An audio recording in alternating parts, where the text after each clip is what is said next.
One of the reasons of, one of the negative things of Hurricane Florence was the UNC versus UCF football game on Saturday was canceled. I know we were excited to just attend it and watch some good football. It would have been hopefully a good game. UNC is looking to add a 12th game because the game got canceled, not just postponed. The question becomes, is it worth UNC adding a 12th game? Should we be happy that the game is canceled, and should UNC then add that 12th game? A quick note before we go in.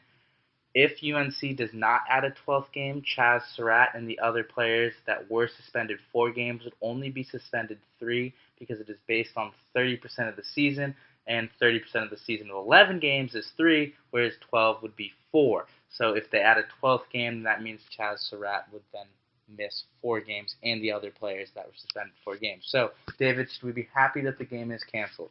All right. Well, if I'm a head coach or if I'm a football fan, I'm not gonna want my team to want to not compete. I want my team to compete. That being said, I think a week off would be beneficial considering we could have a couple guys recuperate from injuries. I mean, UNC has like a black cat in front of them everywhere they go when it comes to injuries. They're very unlucky, but I think a week off is good for them to rest.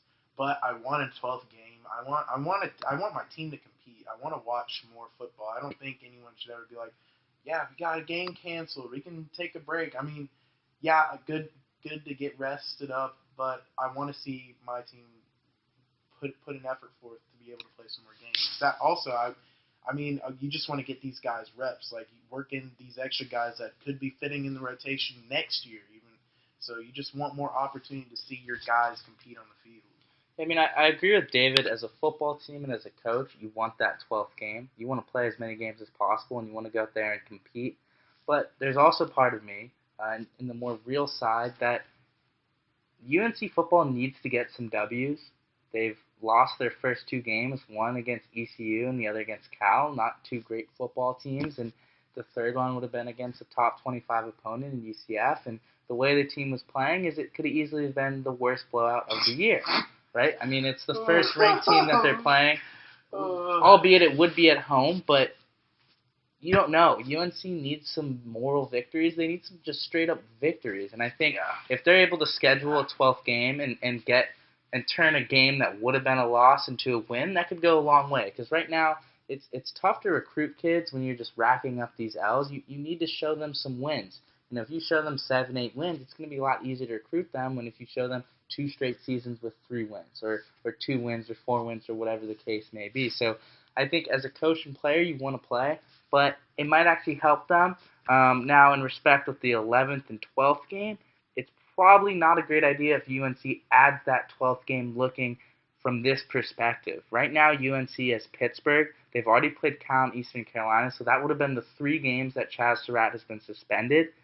After Pittsburgh, UNC has to play number 21 Miami and 13 Virginia Tech.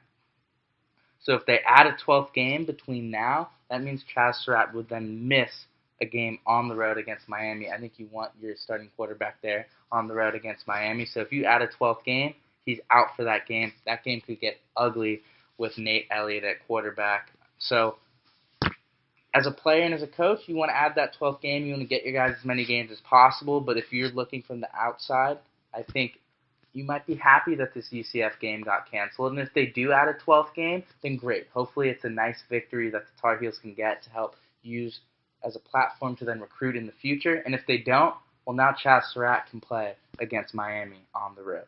So either way you look at it, I think you can look at it and make it a win-win situation for the Tar Heels.